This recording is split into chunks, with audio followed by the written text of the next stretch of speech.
You know, Samsung has splashed a dose of sophistication to the design of the Galaxy S5. It doesn't quite match the edgier style that we continue to see out of the Lumia 1520. Holding the two in the hand is quite obvious. There's a huge size disparity between the two. The Galaxy S5 is lighter, thinner, and also more compact, so it's more comfortable to hold in the hand. Whereas with the 1520, it's just heavier, it's wider, and you have these pointed corners.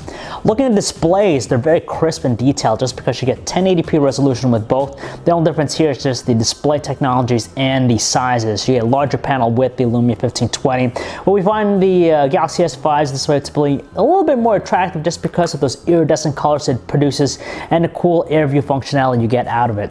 With the housing of the Galaxy S5, you have some additional ports you don't otherwise have with the Lumia 1520. For example, you have a faster micro USB 3.0 port, an IR blaster that turns it into a universal remote, and it's worth mentioning too that the Galaxy S5 is waterproof, so you can actually submerge it underwater, which is something you can't say with the 1520.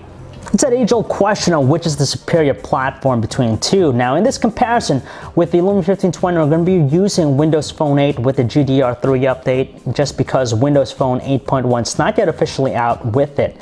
Now, between the two, we prefer Windows Phone 8's more dynamic look. It just has a higher level of presentation value, but where the Galaxy S5 lacks in that department, it really makes it up in its feature set.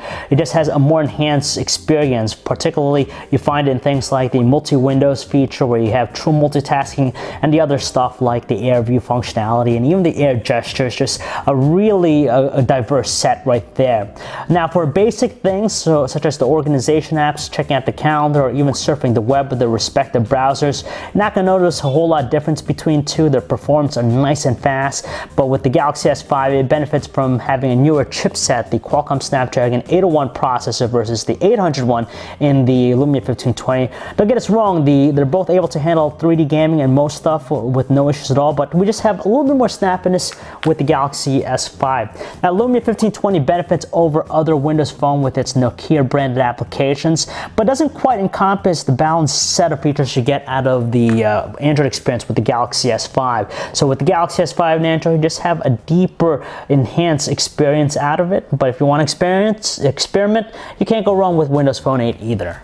There's no doubt that these two are multimedia powerhouses. We prefer the dynamic styling of the Lumia 1520's music player, but the Galaxy S5 has a slightly stronger output with its internal speaker.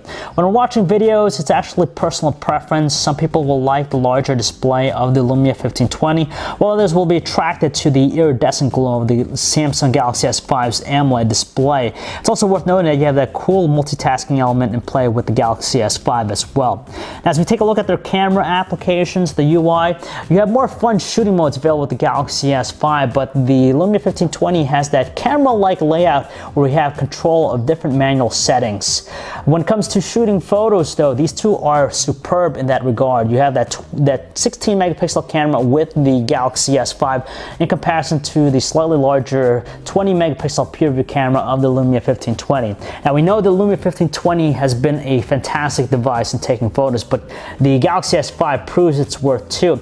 And when we look at the results from outdoors where there's a lot of sun, we're surprised. We actually like the Galaxy S5's photos a little bit more. There's a lot of strong details with both, but you just get a sharper overall value with the Galaxy S5. Under lower lightings, we're kind of gearing towards the Lumia 1520 just because its photos are less noisy than the Galaxy S5.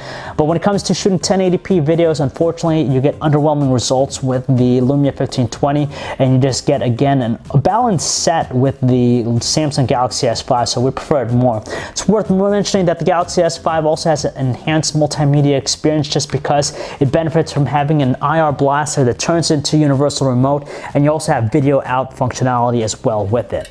We actually don't find one handset to be better than the other when it comes to call quality, just because the results are nothing more than average with these two.